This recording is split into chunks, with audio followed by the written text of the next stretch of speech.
So here's Sopranos season 6, episode 3, titled Mayham. This is when Tony's gonna get out of his dream state, and it's the question of does to die or not to die. That is the question.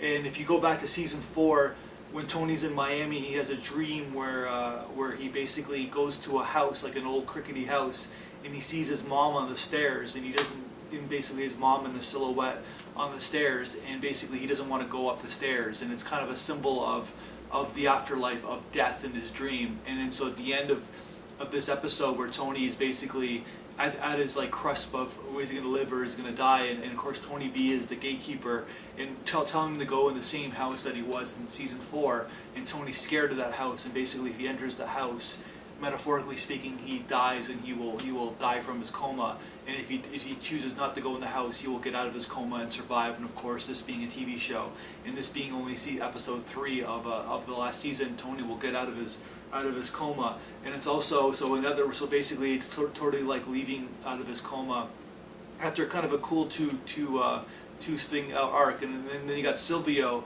and basically taking over his boss. And this is really the only storyline that Silvio has, like his own kind of story in the entire season, the entire Sopranos seasons, believe it or not. And it's showing Silvio kind of like not being able to handle being the boss, and it's sort of like, you know, a common thing where it's like it's easy from afar judging the boss, and then as soon as you become the boss, it's like things change.